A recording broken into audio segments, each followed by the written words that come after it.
Let me start by thanking Sadia and Irini and Dimitri.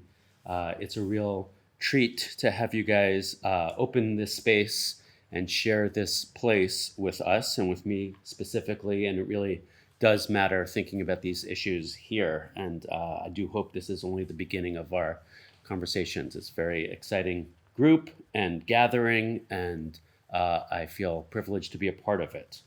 Of course, I'm not a scholar of Greece or this region, so my modest contribution to this talk is based on the intuition that thinking this part of the world, or thinking Lesbos in relation to Greece, in relation to Europe, in relation to the world, and all of them in relation to each other, might be fertilized or informed usefully in some sense by thinking the Aegean in relation to the Caribbean, and specifically in thinking this part of the world in relation to the thought of Edward Gleasons.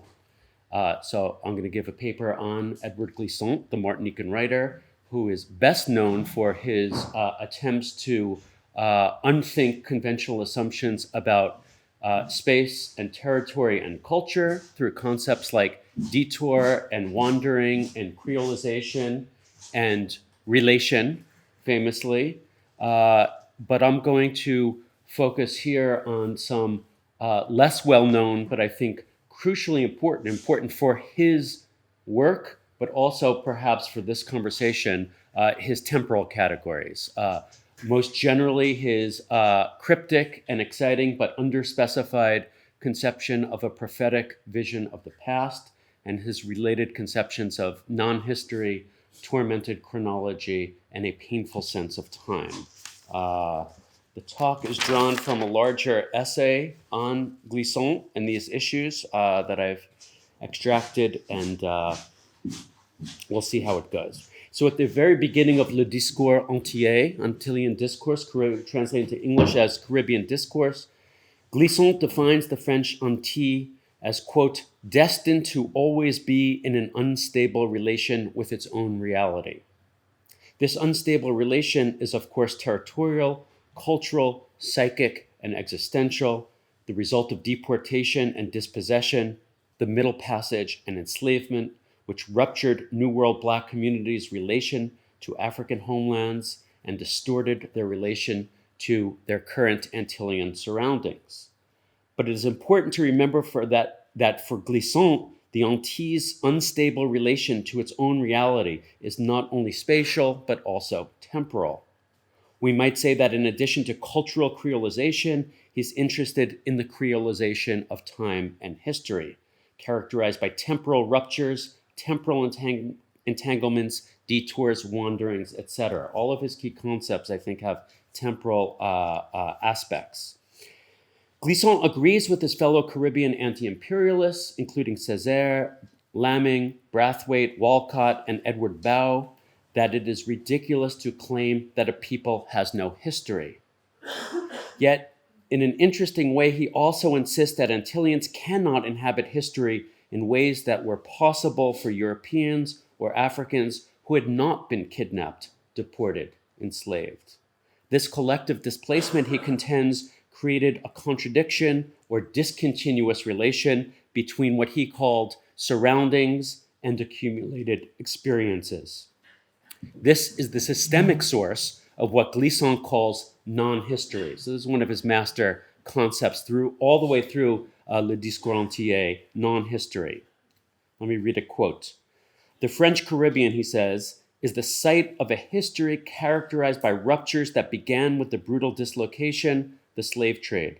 Our historical consciousness could not be deposited gradually and continuously like sediment, as happened with those people who have frequently produced a totalitarian philosophy of history, for instance, European peoples, but came together in the context of a shock, contradiction, painful negation, and explosive forces.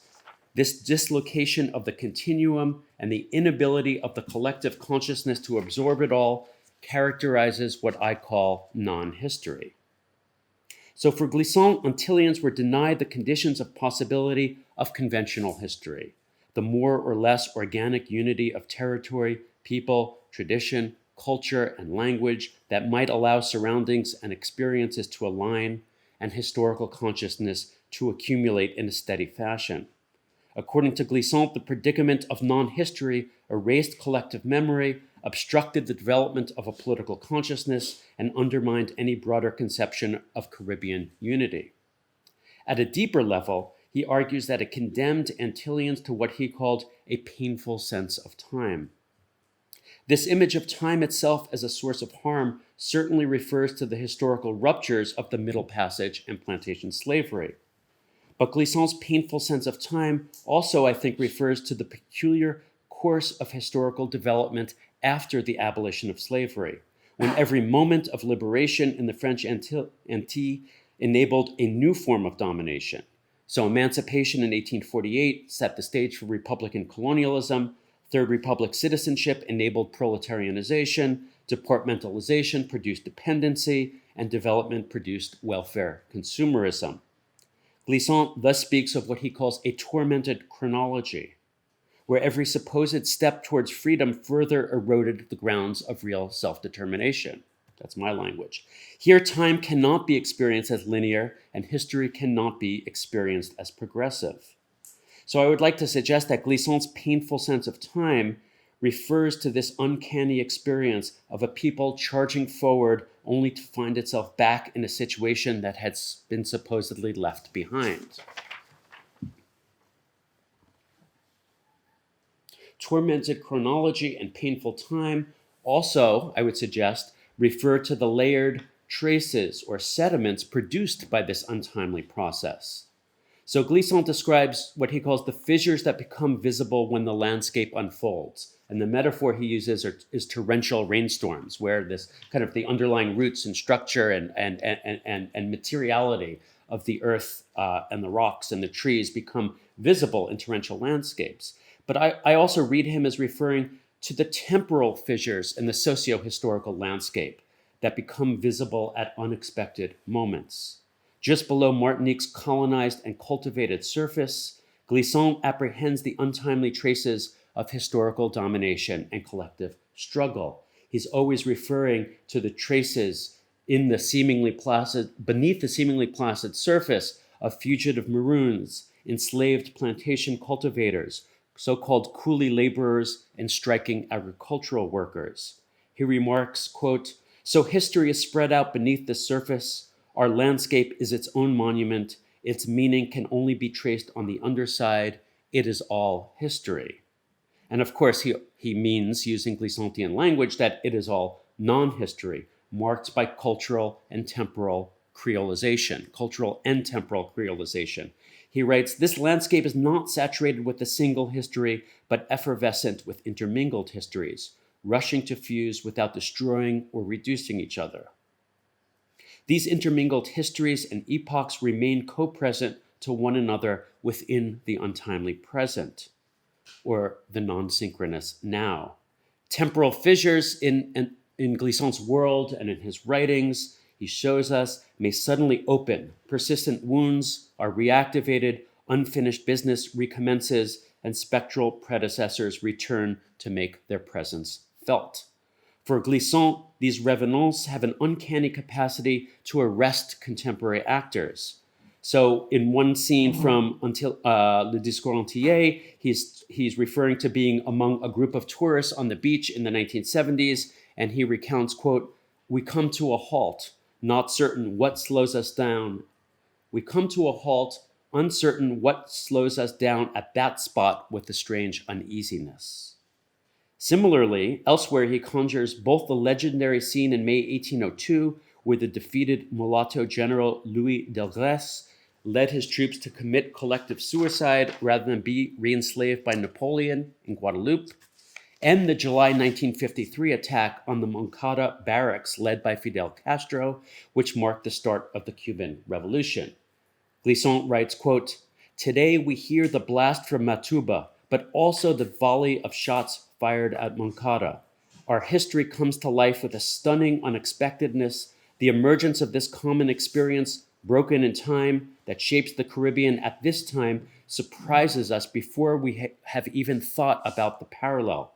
The past to which we were subjective, which has not yet emerged as history for us, is, however, obsessively present. So this is not only an image of present actors obsessed with past events or experiences, but of an insistent past that is itself obsessed with returning to and making claims upon present actors who are answerable to its demands. For Gleasons, the task of the critic is to relate these unexpected appearances to what he calls, to relate them, quote, immediately to the complicated web of events in our past. Gleasons writes, quote, the duty of the writer is to explore this obsession, to show its relevance in a continuous fashion to the immediate present. This exploration is therefore related neither to a schematic chronology nor to a nostalgic lament. It leads to the identification of a painful notion of time and its full projection forward into the future. Without the help of those plateaus in time from which the West has benefited, without the help of that collective density that is the primary value of an ancestral cultural heartland, this is what I call a prophetic vision of the past, end quote. So the first thing to say about this prophetic vision of the past is that it expresses the dialectical character of Gleasons' thinking.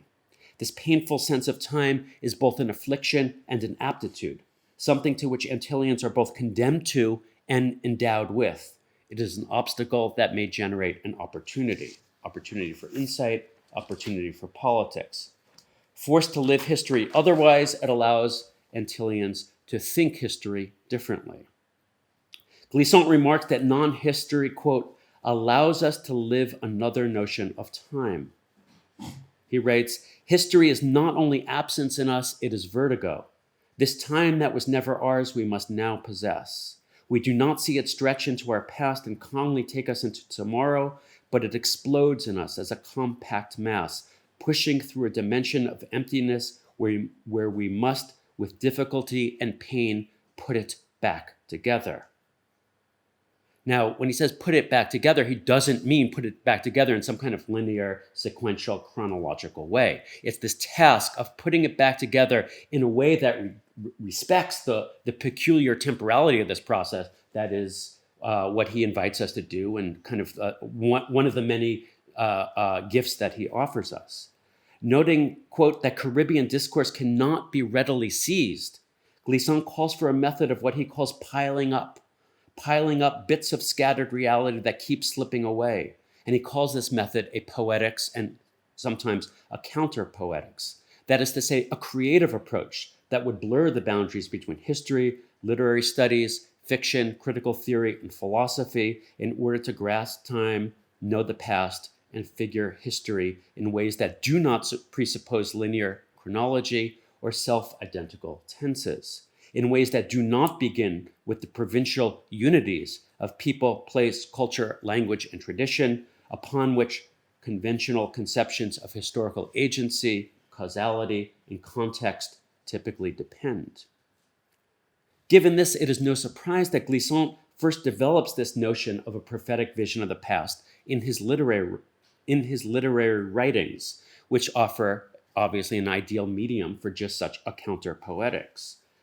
In the cycle of novels he wrote between 1958 and 1984, for example, he traces the long-term entangled history of several great Martinican families. He doesn't use the term prophetic vision of the past in these novels, but I think they're exemplary exemplifications of what he might mean, or they give me clues to what he might mean.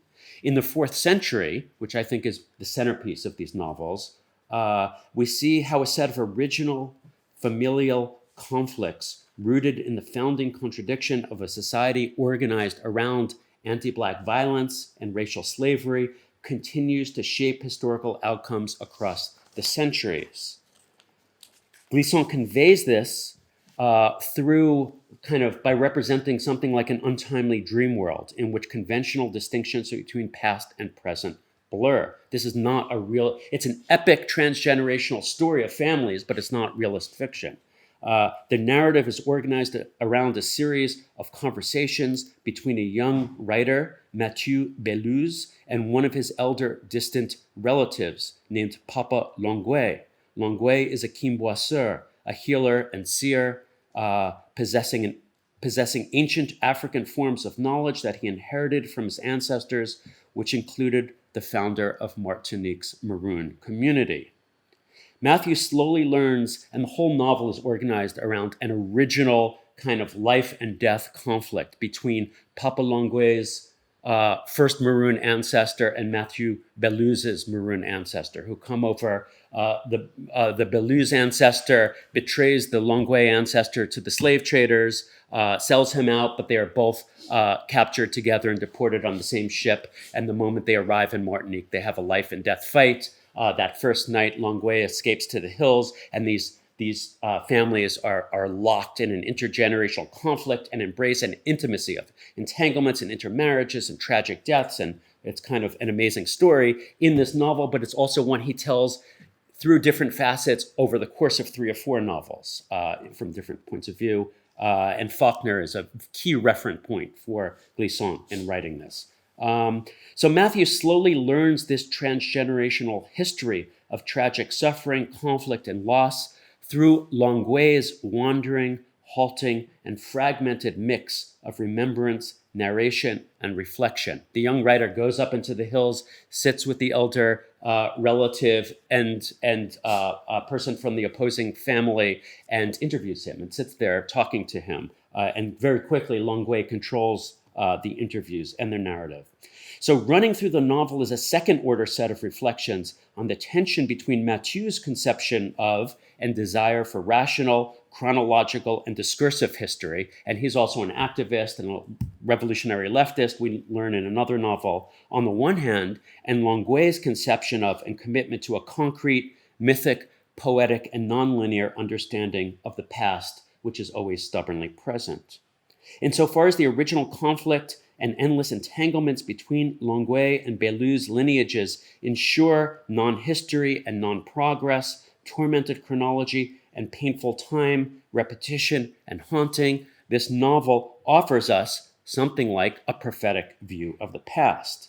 In his Faulkner book, Gleasons explains how in such New World societies, an original, impossible situation typically overdetermines historical outcomes in powerful but unseen ways. And the task of the writer, Gleasons explains, is to recognize and relate the underlying truth of this inextricable presupposition, that's his terms, which always eludes empiricist conceptions of the real and realist conceptions of the true as immediately apparent. Gleasons explicitly mentions a 7, 8, I feel like I lost a page here, but okay. It sounds seamless, so let's keep going. Well, let me just say, the very fact that Longue is a prophet is a kind of literalization of this idea of a prophetic vision of the past. And clearly, as we'll talk about, it's not simply a kind of simple opposition between rational and irrational, linear and nonlinear. It's much trickier than that. Gleasons explicitly mentions a prophetic vision of the past for the first time in the preface to his 1961 play, Monsieur Toussaint. Set in the final days of Toussaint Louverture's life, when he is imprisoned in metropolitan France, the play stages a series of encounters between a dying Toussaint, his Antillean predecessors, his now distant contemporary still fighting in Saint-Domingue, and his immediate French captors. It's like simple language and yet a very complicated staging. Among the revenants are actual past prophets, spiritual visionaries, maroons, rebel leaders who hold Toussaint to account, even as he holds them to account. So the play is as much about a painful sense of time as it is an interpretation of Toussaint's choices and actions as a political leader, which is how it's typically read, which it also is. In his preface to the play, Gleasons indicates, quote, the simultaneity of the two time frames and the equivalence of past and presence that the incarcerated Toussaint inhabits. Gleasons also reminds readers that, quote, Toussaint's relations with his deceased companions arise from a tradition, perhaps particular to the Antilles, of casual communication with the dead. Compelling Toussaint to settle accounts with a procession of revolutionary revenants, Gleasons' dramaturgy blurs conventional boundaries between history and fiction. as well as politics and ethics, aesthetics and religion, the visible and the invisible, the living and the dead, the real and the imaginary, the material and the spectral, and of course, past and present. In both form and content, as a work of literature that is historical and a work of history that is fictive, Monsieur Toussaint enacts a prophetic vision of the past. It stages an untimely now as an opening for a different way of envisioning history and figuring political temporality.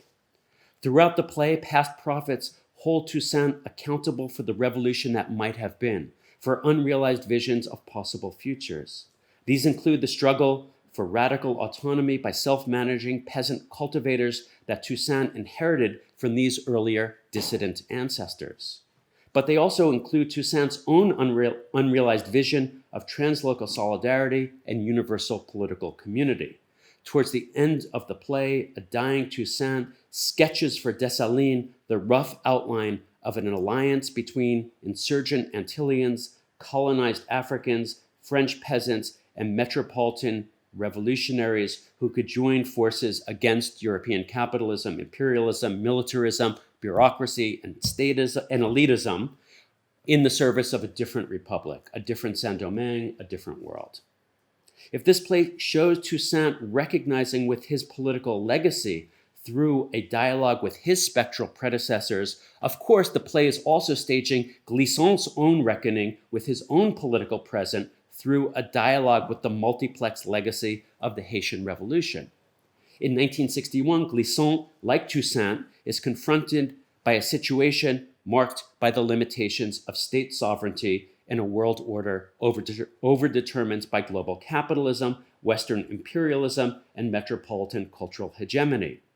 Equally pressing were questions about global entanglements and neocolonial dependency, state power versus popular democracy, and conflicts between post-colonial elites and disenfranchised masses. The play thus enacts a prophetic vision of the past by demonstrating how these 18th century dilemmas anticipated this 20th century predicament. At the end of Le Discours Entier, Gleasons reprises something like Toussaint's internationalist vision of global social justice when at the very end of the book, he relays his own dreams of Caribbean unity, as well as, quote, uniting all of those who struggle for independence in the service of a worldwide future. In the service of, you can take any quote from Gleasons and it links to any other, in the service of a poetics of remoteness and restlessness. He writes, quote, the universe for the restless wanderer does not appear as a world limited by the concrete, but as a passion for the universal anchored in the concrete. So that's like his ethics and his politics. So let me step back. There are all kinds of ways in which the play, I think, enacts this idea of a prophetic vision of the past. Let me step back from the specific text and enumerate several ways we might try to understand what Gleasons means by this strange term, a prophetic vision of the past.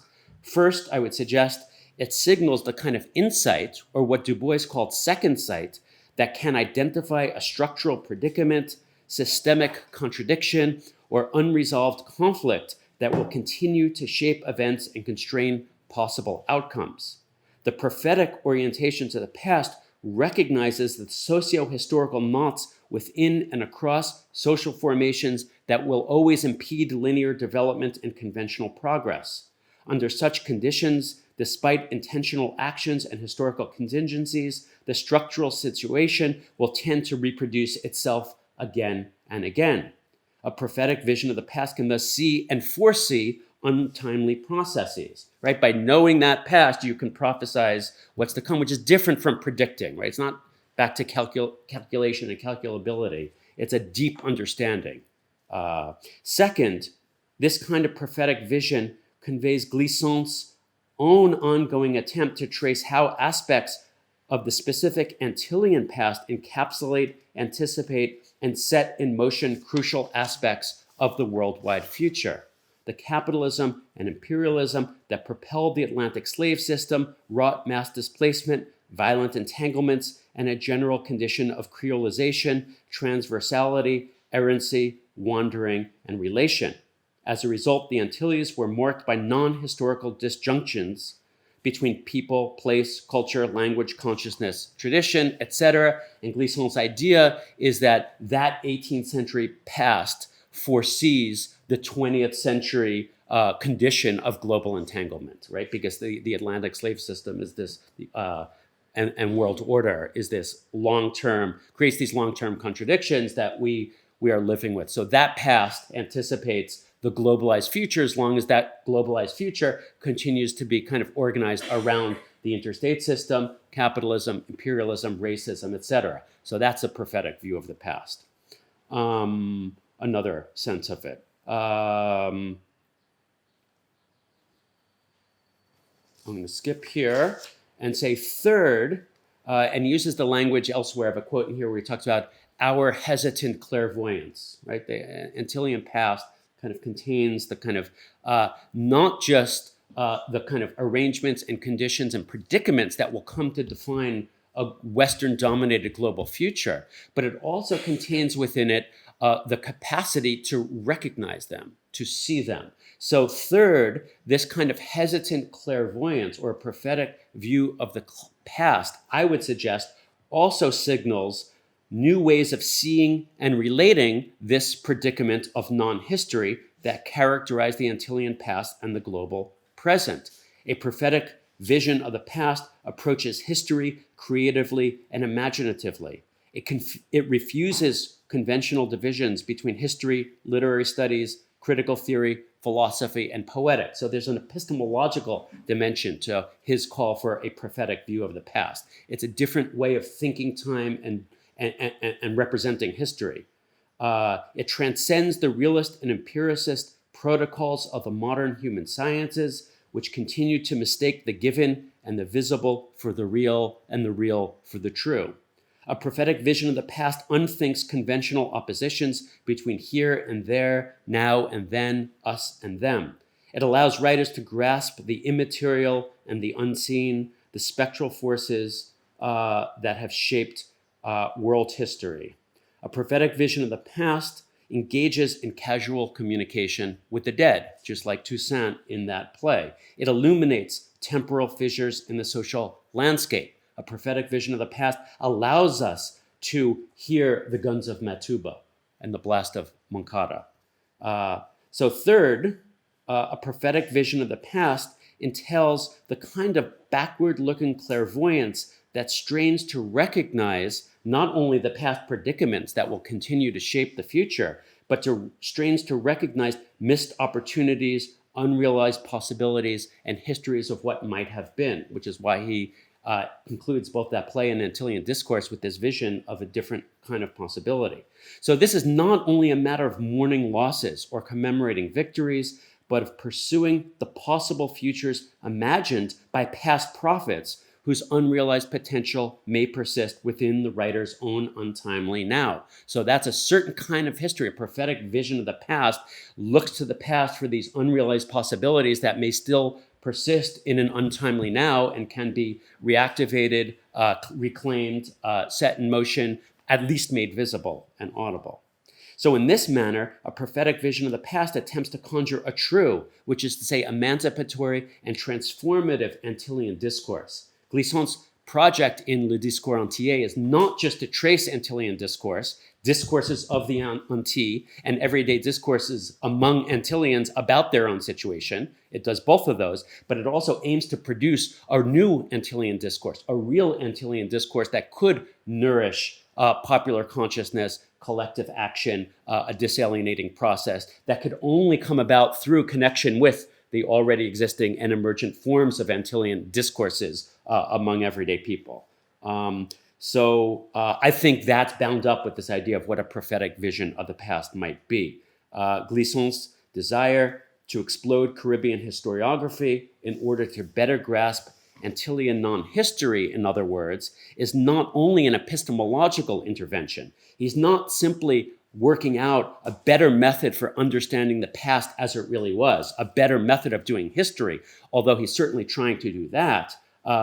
He's also offering and making an ethico-political intervention into a non-synchronous present so as to struggle for a world that might be organized around this transversal logic of creolization and relation, through which singularity and solidarity might be reconciled. One way of thinking about his long-term project, which relates in interesting ways to the radical humanism R.A. was talking about.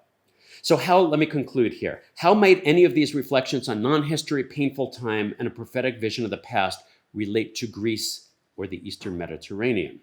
All I can offer, obviously, are preliminary speculations I am learning in real time here. Before considering whether Gleasons might be a generative interlocutor for the kinds of issues we have gathered here to discuss, let me just recall the fact that so many Black Atlantic critical thinkers were fascinated by classical Greece and the ancient world.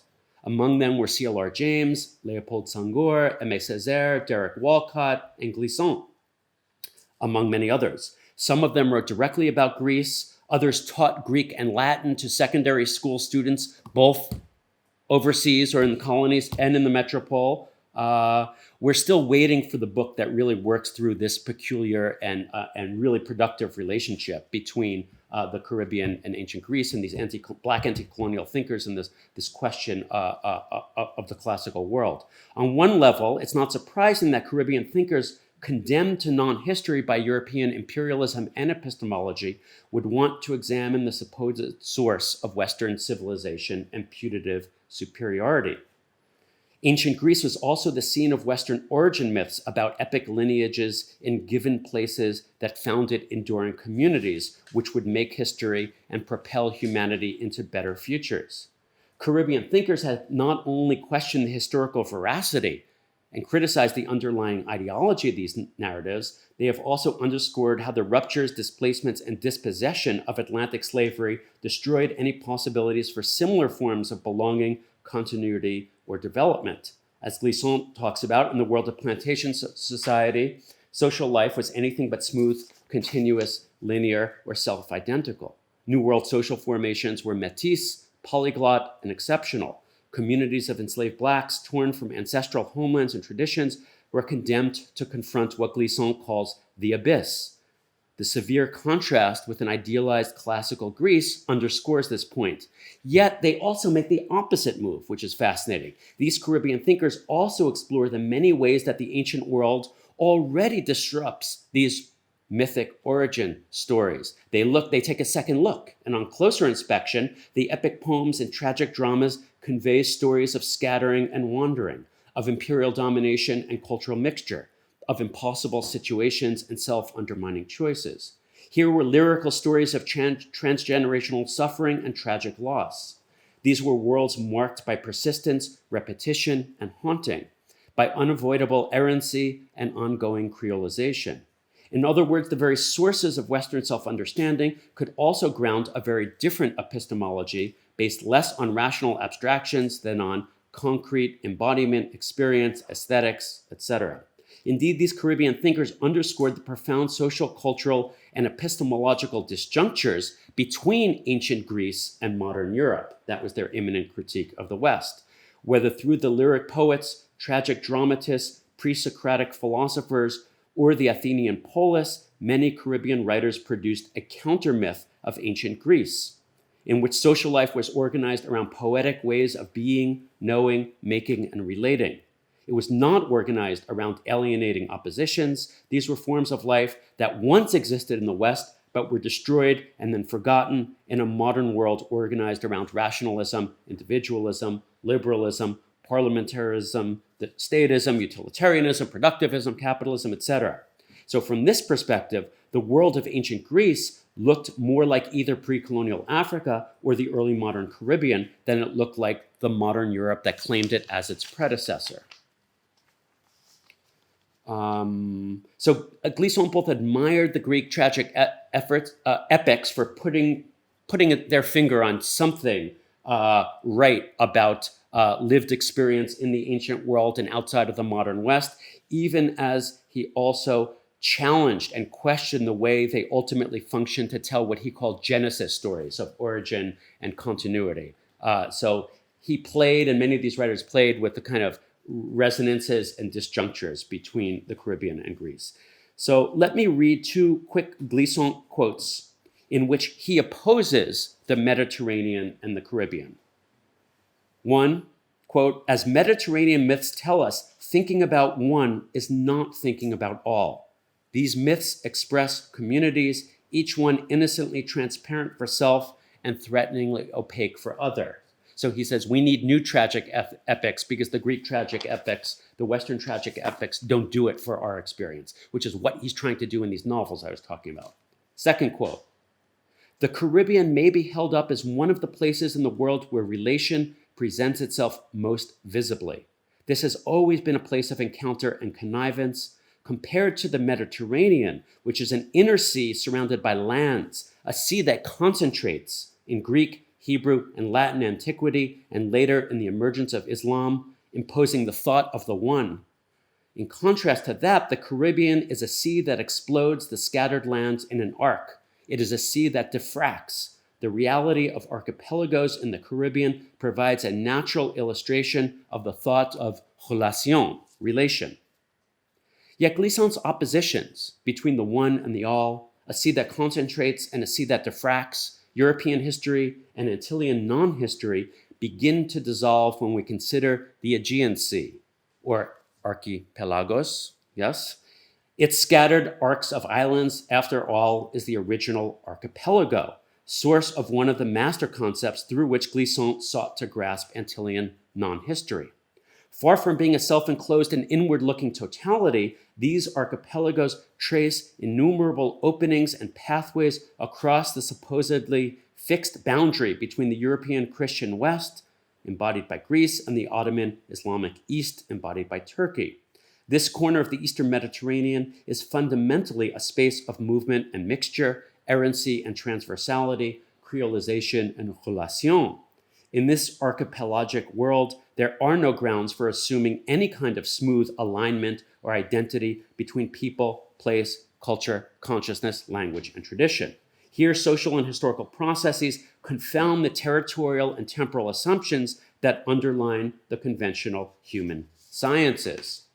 Such foundational transversality has also, of course, been endlessly compounded over the centuries. So briefly, I would just underscore two compounding moments. First, the 1923 Treaty of Lausanne that led to the forced population transfers between Greece and Turkey, to the unmixing about which Saadia writes so cogently and from whom I've learned about this. And second, the ongoing war in Syria and the Mediterranean refugee situation.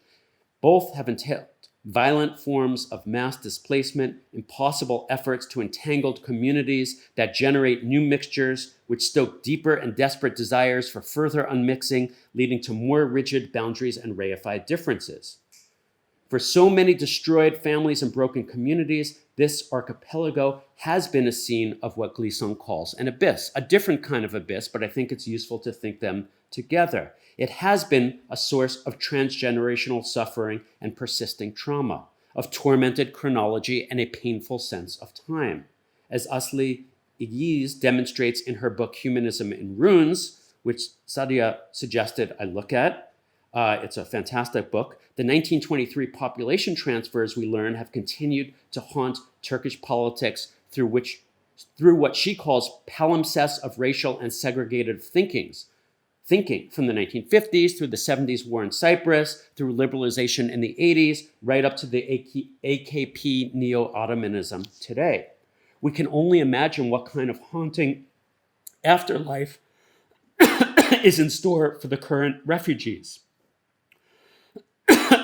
So insofar as these unresolved, and I'm ending here, last paragraph, insofar as these unresolved or irresolvable structural contradictions continue to shape historical outcomes in ways that obstruct linear development and historical progress, and insofar as conventional scholarly frameworks, our conventional epistemologies and methodologies obscure or even reproduce the problem they are trying to illuminate, as Saadia's recent research shows so powerfully.